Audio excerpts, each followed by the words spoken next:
Hello दोस्तों, एक बार फिर से आप सभी का स्वागत है एजुकेशन बाइट पर। कैसे हैं आप सभी? उम्मीद करती हूँ सभी अच्छे से होंगे। बहुत टाइम बाद आपकी क्लास हो पा रही है। कुछ प्रॉब्लम्स चल रही थी कि आपकी क्लास नहीं हो पा रही थी कंटिन्यू, लेकिन अब मैं कोशिश करूँगी आपकी रेगुलर क्लास लेने की। तो चलिए स्टार्ट करते हैं। आज मैं आपकी मैथ्स की क्लास लेकर आई हूँ, थर्ड सेमेस्टर का मैथ्स, जिसमें मैं आपका फर्स्ट टॉपिक लेकर आई हूँ अनुपात और समानुपात। ठीक है, तो चलिए स्टार्ट करते हैं। अनुपात और समानुपात को पहले समझ लेते हैं कि अनुपात को क्या बोलते हैं, समानुपात क्या होता है। अनुपात को इंग्लिश में रेशियो कहा जाता है। और अनुपात होता क्या है? जब दो समान राशियों की हम तुलना करते हैं एक दूसरे तो उस तुलना को व्यक्त किया जाता है अनुपात के माध्यम से। जिसका चिन्ह होता है आपका, जो दो डॉट लगाते हैं ना, बिंदी, उनको बोलते हैं अनुपात का साइन। जिसको आपने विसर्ग पढ़ा होगा संस्कृत में, वैसा ही साइन होता है। अब इसमें देखिए, जैसे अगर आपकी दो राशियां हमने ए ले ली और एक राशि ले ली बी, इन दोनों की तुलना की जाएगी तो जब इनको व्यक्त करेंगे तो ए अनुपात बी। जब इस जो अनुपात का जो चिन्ह है, इसका मतलब होता है कि इन दोनों राशियों को किस तरीके से भी लिख सकते हैं, ए अपॉन बी, यानी कि ए डिवाइडेड बाई बी। तीनों चीज़ें क्लियर हो जानी चाहिए। जो यहाँ पर तीनों मैंने यहाँ बॉक्स में लिख भी दिया है कि ए अनुपात बी, इसका मतलब क्या है, ए बटे बी या फिर ए डिवाइडेड बाई बी। क्लियर? अनुपात को व्यक्त करने के लिए हमें कभी भी मात्रक की आवश्यकता नहीं होती। इस चीज़ को ध्यान रखना। अनुपात को जब व्यक्त करते हैं तो उसमें मात्रक की आवश्यकता नहीं पड़ती, यानी कि जब आपका आंसर निकल के आएगा तो वहाँ पर मात्रक नहीं बचेगा।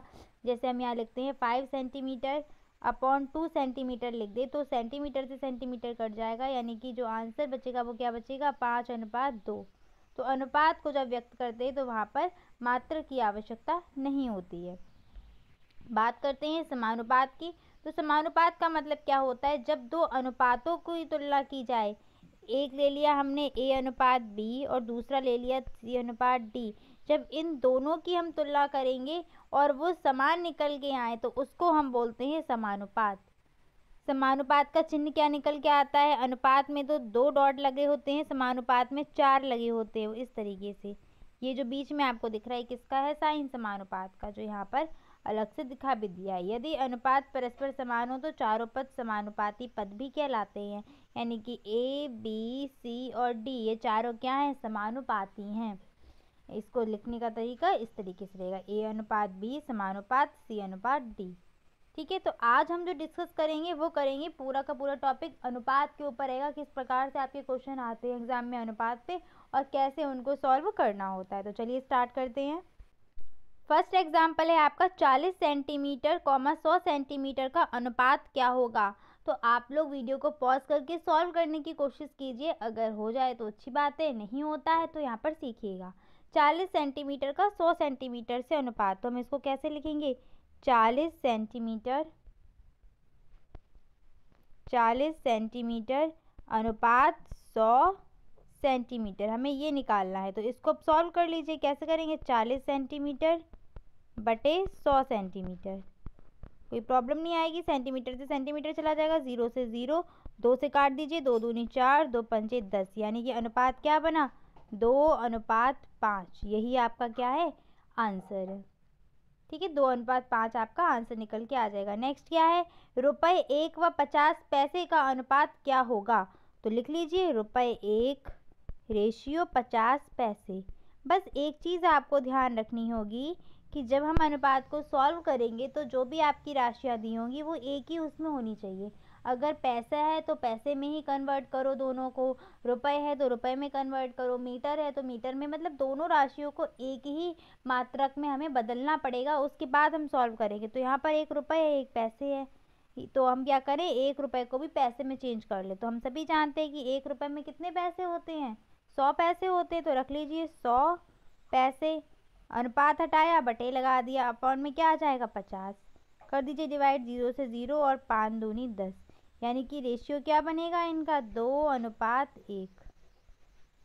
ठीक है, नेक्स्ट देखिए आपका थर्ड एग्जाम्पल क्या है, 2 घंटे 45 मिनट का 45 मिनट से अनुपात निकालना है। किसका, 2 घंटे 45 मिनट का। तो 2 घंटे 45 मिनट को पहले सॉल्व कर लो। 2 घंटे 45 मिनट को अगर हम सॉल्व करेंगे तो यानी कि मिनट में ही चेंज करो। 1 घंटे में कितने मिनट होते हैं, 60। 2 घंटे में कितने मिनट हो जाएंगे, 2 × 60 और प्लस का 45। जब इसको सॉल्व करेंगे तो 6 दूनी 12 यानी कि 120 प्लस का 45 बराबर क्या हो जाएगा आपका 165 मिनट। क्लियर, 4 2 6 और 165 बन जाएंगे आपके, यानी कि 2 घंटे 45 मिनट किसके बराबर है 165 मिनट के। अब किस किस का रेशियो बनाना पड़ेगा 165 मिनट का और 45 मिनट का। तो बना लीजिए 165 मिनट बटे 45 मिनट। मिनट से मिनट गया, 5 से डिवाइड हो सकता है, 5 × 45 और 5 से काटिए, 5 दिया 15 और 5 दिया 15।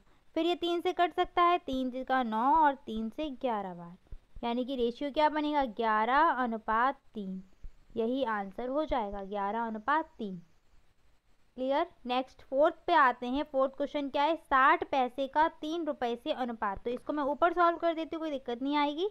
60 पैसे कितने रुपए से अनुपात है 3 रुपए से अनुपात है ना, और एक रुपए में कितने पैसे होते हैं 100, यानी कि कितने पैसे बन जाएंगे 3 × 100 पैसे।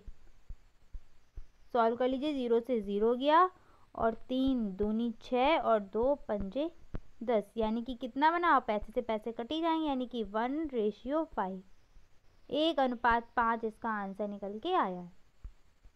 नेक्स्ट आइए फिफ्थ क्वेश्चन पर। तो वो आपके टाइप 1 के क्वेश्चन थे। टाइप 1 और टाइप 2 कुछ नहीं है, बस वो एक जैसे क्वेश्चन मैंने आपको करवा दिए एक साथ, जिससे क्या है उससे वैसे क्वेश्चन जो भी पूछे जाएंगे आप आसानी से सॉल्व कर लेंगे। अब दूसरे प्रकार का प्रश्न क्या आता है, कुछ इस तरीके से दिया जाएगा आपको, यदि x अनुपात y बराबर 4:5 है तो इसका मान ज्ञात कीजिए। तो ऐसे में क्या करना होगा, जब भी आपको अनुपात में मान दिया जाए और अनुपात में ही मान ज्ञात करने को पूछा जाए, तो फिर आप क्या करेंगे, इस मान में जो भी आपको x व y दिए हैं उन x y की जगह क्या रखना पड़ेगा 4 और 5, यानी कि अब क्या करेंगे x/y इज इक्वल टू क्या बनेगा 4/5। इस वाले से बन गया। अब जहाँ जहाँ इस वाली इक्वेशन में आपको x दिख रहा है वहाँ पर आप x की जगह 4 रखेंगे और y की जगह क्या रखेंगे 5 रखेंगे। सारे प्रश्न में आपको यही करना है। तो चलिए सॉल्व करके देखते हैं इसको। यहाँ पर लिख देते हैं x बराबर, यहाँ से हमें क्या रखना पड़ेगा, अच्छा उसको बराबर करके नहीं लिखेंगे, इस तरीके से लिखेंगे x/y इज इक्वल टू 4/5।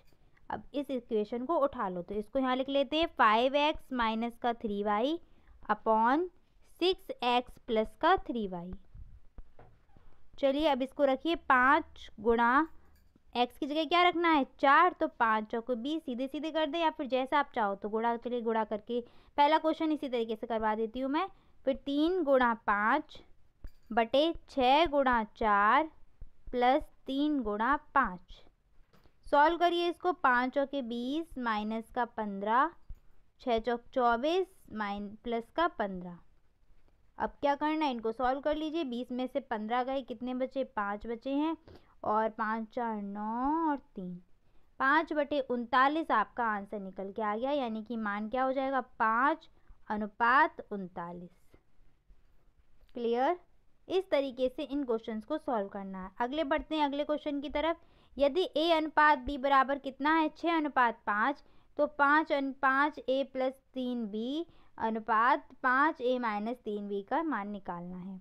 तो यहाँ पर लिख लीजिए a/b इज इक्वल टू कितना है 6/5।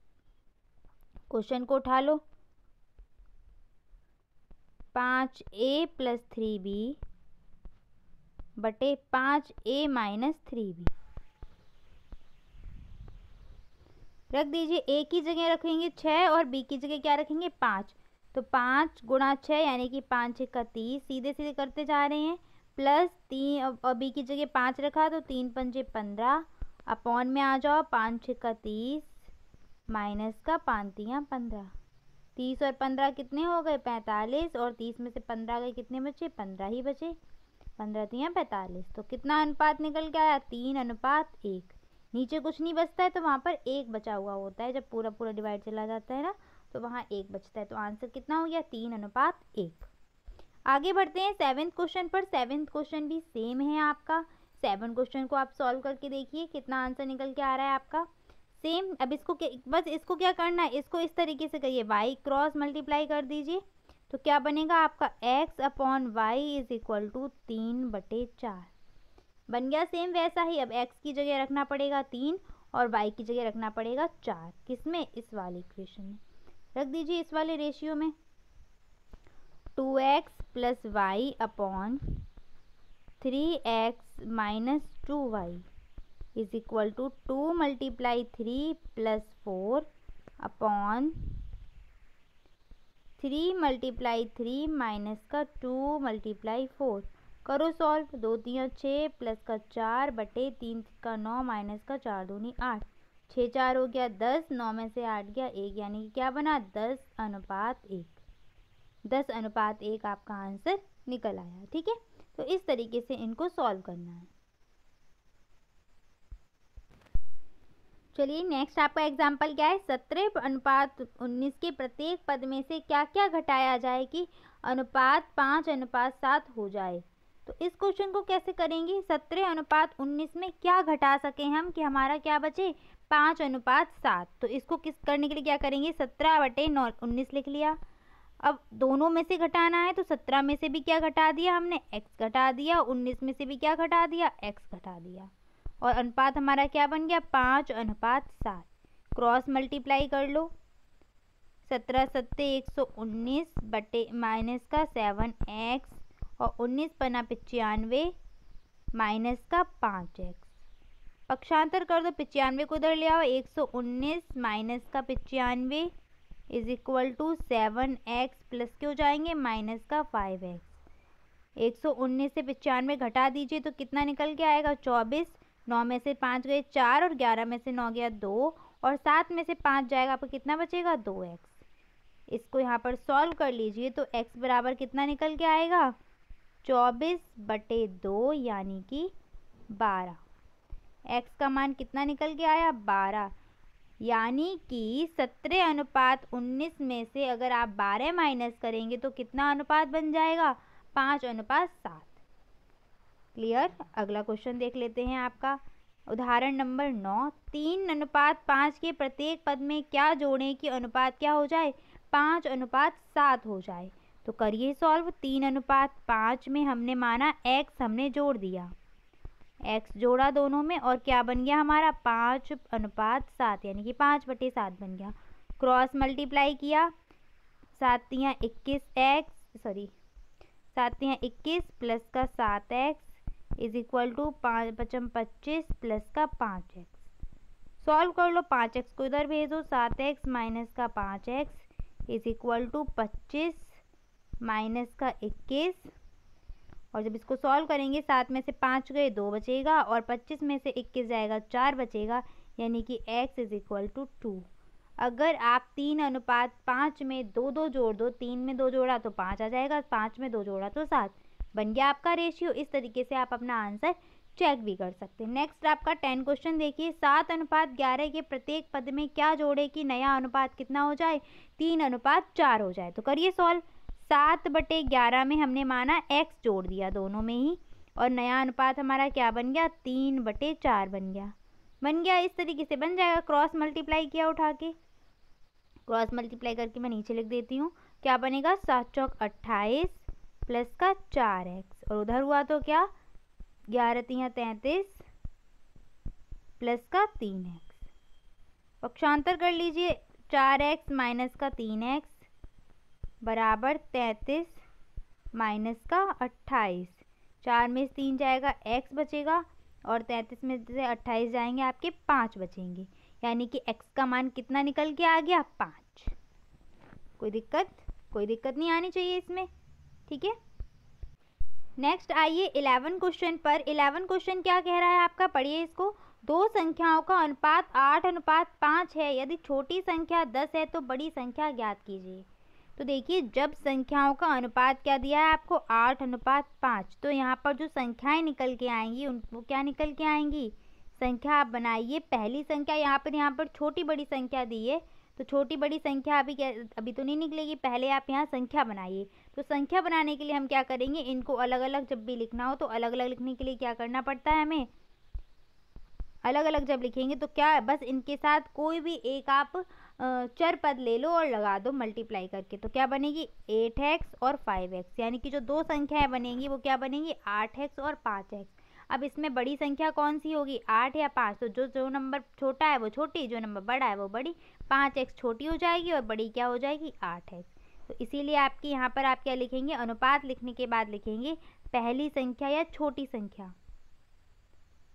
बड़ी से स्टार्टिंग करते हैं। बड़ी संख्या आपकी क्या बनेगी, 8x। तो बड़ी संख्या बराबर क्या हो गया, 8x। और यहाँ पर छोटी संख्या बराबर कितना निकल के आएगा आपका, 5x। क्लियर। क्वेश्चन में आपको क्या दिया है, छोटी संख्या 10 दी है। तो क्या करेंगे, अकॉर्डिंग टू क्वेश्चन या फिर प्रश्नानुसार छोटी संख्या यानी कि 5x बराबर कितना दिया है प्रश्न में, 10। तो यहाँ से x बराबर क्या निकल के आ जाएगा, 10/5 यानी कि 5 दूनी 10। x का मान कितना निकल के आ गया, 2 निकल के आ गया। तो अब बड़ी संख्या आपकी क्या बन जाएगी, 8 × 2 यानी कि 16। तो आपका आंसर क्या रहेगा, 16 आपका आंसर निकल के आ जाएगा। बड़ी संख्या ही पूछी थी, बड़ी संख्या का मान कितना निकल के आ गया, 16। नेक्स्ट आगे बढ़ते 12 क्वेश्चन पर। एक आयताकार कमरे की लंबाई चौड़ाई का अनुपात दिया गया है आपको, और आपको यहाँ पर क्या निकालना है, कमरे की चौड़ाई बतानी है। तो ये क्वेश्चन भी आपका पहले वाले क्वेश्चन जैसा ही है। कमरे की लंबाई और चौड़ाई का अनुपात कितना है, L/B कितना आपको दिया गया है, 7:4। यहाँ से अगर हम L निकालें तो L कितनी निकलेगी आपकी, 7x। और B कितनी निकल के आएगी, 4x। अकॉर्डिंग टू क्वेश्चन आपकी लंबाई कितनी दी है, 35 मीटर। तो यहाँ पर लिखो प्रश्नानुसार या फिर अकॉर्डिंग टू क्वेश्चन। L क्या है, लंबाई 7x = 35 मीटर। तो यहाँ पर x = कितना निकल के आ जाएगा, 5 बार जाएगा यानी कि 5 मीटर। क्या निकालनी थी, चौड़ाई। अतः चौड़ाई कितनी निकल के आपकी आ जाएगी, अतः b बराबर 4x यानी कि 4 × 5, 4 पंजे 20 मीटर। तो ये आपकी चौड़ाई कितनी निकल के आई इस कमरे की, 20 मीटर। नेक्स्ट क्वेश्चन देखिए 13। यदि लखनऊ से कानपुर तथा लखनऊ से इलाहाबाद के बीच की दूरी 3:8 का अनुपात हो, तो लखनऊ और से इलाहाबाद के बीच की दूरी 200 किलोमीटर हो, तो लखनऊ से कानपुर के बीच की दूरी क्या होगी। सेम वैसा ही क्वेश्चन है। तो हम क्या करें, यहाँ पर लिख लेते हैं लखनऊ से कहाँ की दूरी, कानपुर की दूरी। और रेशियो किससे बना रही है, लखनऊ से इलाहाबाद की दूरी। तो ए लिख दिया उसके लिए। इनका रेशियो कितना बन रहा है, 3:8। तो अलग अलग क्या बनेगा, लखनऊ से कानपुर की दूरी क्या बन जाएगी, 3x। और लखनऊ से इलाहाबाद की दूरी कितनी बन जाएगी आपकी, 8x। समझ में आ गई बात। लखनऊ से कानपुर की दूरी 3x, लखनऊ से इलाहाबाद की दूरी कितनी हो गई, 8x। हमें क्या दिया है क्वेश्चन में, लखनऊ से इलाहाबाद की दूरी ही दी है 200 किलोमीटर। तो लगा दीजिए according to question. According to question क्या है हमारा, लखनऊ से इलाहाबाद की दूरी जो 8x दी थी वो कितनी है, जो 8x है वो किसके बराबर है, 200 किलोमीटर के बराबर है। तो यहाँ पर x कितना निकल के आ जाएगा, 200/8। डिवाइड कर दो, 4 से कर दो, 4 दूनी 8, 4 पंजे 20। और फिर 2 से आपका जाएगा 25 बार, यानी कि कितनी निकल के आया है x का मान, x का मान निकल के आ रहा है आपका 25 किलोमीटर। हमें किसकी दूरी निकालनी थी, लखनऊ से कानपुर की। लखनऊ से कानपुर की दूरी कितनी है, 3x। तो अब यहाँ पर क्या निकल के आएगी लखनऊ से कानपुर की दूरी, 3 × 25 यानी कि 3 × 25 बराबर 75 किलोमीटर। तो आपका आंसर क्या निकल के आएगा, 75 किलोमीटर। ठीक है, ऊपर लिख देती हूँ मैं, लखनऊ से कानपुर की दूरी = 3x मल्टीप्लाई 3 × 25। और 25 यहाँ कितना हो जाएगा आपका, 75। ऊपर लिख दिया है, कोई प्रॉब्लम नहीं आएगी। 75 किलोमीटर, सॉरी मीटर नहीं किलोमीटर, किलोमीटर में दूरी थी तो किलोमीटर में ही आपका आंसर आएगा। नेक्स्ट आइए 14 क्वेश्चन पर। ₹90 को 4:5 के अनुपात में विभाजित करना है। तो देखिए कैसे करते हैं। जब इस तरीके के क्वेश्चन आए, ये बहुत ही इंपॉर्टेंट क्वेश्चन है और ये आपको बहुत मिलेंगे हमेशा। जब बांटने को बोला जाए तो कैसे बांटते हैं किसी भी अनुपात में किसी राशि को। तो देखिए क्या करेंगे, अनुपात आपका दिया है 4:5, यानी कि 4 वाला अगर हमें हिस्सा निकालना है तो कैसे निकल के आएगा, 4 को लिखा बटे क्या करेंगे, दोनों अनुपातों का योग यानी कि 4 + 5 और मल्टीप्लाई कर देंगे जितनी भी हमें राशि दी है, 90 दी है तो 90 कर दिया। सॉल्व करो इसको। 4/4 5 9 गुणा 9, 9 से 90 गया 10 बार, यानी कि कितना निकल के आए, 40 रुपये निकल के आ जाएंगे। ऐसे ही 5 का अगर निकालना है भाग, 5 दिया है इसमें, 5 के हिस्से में कितने रुपए आएंगे, तो 5/4 + 5 गुणा 90, वही 5/9 गुणा 90, 90 जाएंगे 10 बार, और 5 से जब मल्टीप्लाई करेंगे तो कितना निकल के आ जाएगा, 50 रुपये। ठीक है, 50 और 40 को जोड़ा तो कितने बन जाएंगे, 90 बन जाएंगे। तो 90 रुपये को हम इस तरीके से बांटेंगे। ऐसे एक प्रश्न और देख लीजिए। ऐसा क्वेश्चन क्या है, ₹100 को सीता और गीता में क्रमशः 13:7 में विभाजित कीजिए। तो रुपए कितने हैं टोटल, 100।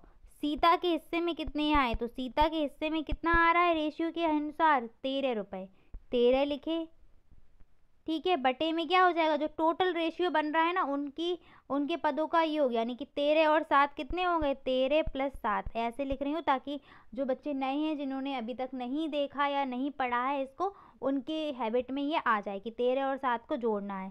और मल्टीप्लाई किसका कर देना है, पूरी राशि का, यानी कि 100 रुपये का। 13 और 7 कितने हो गए, 20 हो गए, गुणा 100। 2 पंजे 10 और 13 पंजे कितने हो गए, 65 रुपये मिले हैं किसको, 65 रुपये मिल गए हैं सीता को। गीता का हिस्सा अगर आपको निकालना है तो सीधे 100 में से 65 माइनस कर दो, या फिर गीता का हिस्सा भी आप इसी तरीके से निकाल सकते हैं। गीता का हिस्सा कितना है, 7, बटे में क्या आएगा, 13 और 7 20, तो यहाँ डायरेक्ट 20 लिख दिया, मल्टीप्लाई 100, 0 से 0, 2 पंजे 10 और 7 पना 35 रुपये किसको मिलेंगे, गीता को मिलेंगे 35 रुपये, और सीता को कितने मिले, 65 रुपये। इस तरीके से आपको ये सॉल्व करने हैं क्वेश्चंस। ठीक है, आज मैंने आपको 15 एग्जाम्पल करा दिए अनुपात के, और मैं आपको बोल सकती हूँ गारंटी से कि आपके एग्जाम में जो क्वेश्चन आने होंगे अनुपात के, वो यहाँ से आपको मिल जाएंगे। समानुपात मैंने आज नहीं करवाया है, समानुपात को मैं आपको कल की क्लास में करवाऊँगी। ठीक है, तो परेशान नहीं होना है, समानुपात आपको कल मिलेगा। कुछ क्वेश्चंस मैं आपको दे रही हूँ, ये आपके कुछ क्वेश्चंस है, 7 क्वेश्चंस मैं आपको दे रही हूँ आज के लिए, और इन 7 क्वेश्चंस को आपको सॉल्व करके इनके आंसर कमेंट सेक्शन में टाइप करने हैं। जो आज करवाई है क्लास में उन्हीं सारे, उसी से मिक्सचर आपके क्वेश्चन है सारे। तो उम्मीद करती हूँ आप आसानी से इन क्वेश्चंस को कर पाएंगे, कोई दिक्कत नहीं आनी है इनको सॉल्व करते टाइम। तो करिएगा क्वेश्चंस को, आंसर कमेंट सेक्शन में टाइप करिए। मिलते हैं नेक्स्ट क्लास में। नेक्स्ट क्लास आपकी समानुपात की रहेगी, वहाँ पर मैं आपको समानुपात के सारे क्वेश्चंस कराऊंगी कि कैसे करेंगे। और ये जो चैप्टर है आपका बहुत ही इम्पॉर्टेंट चैप्टर रहेगा। एक प्रश्न आपका एग्जाम में यहाँ से बनना ही बनना है, 2 से 3 नंबर का। ठीक है, आपका अति लघु में भी आ सकता है, और एक प्रश्न आपका लघु उत्तरीय में भी आएगा इस वाले टॉपिक से। तो ठीक है, करते रहिए अपनी पढ़ाई। मिलते हैं नेक्स्ट क्लास में। Thanks for watching and please like share and subscribe my channel. Bye bye, take care.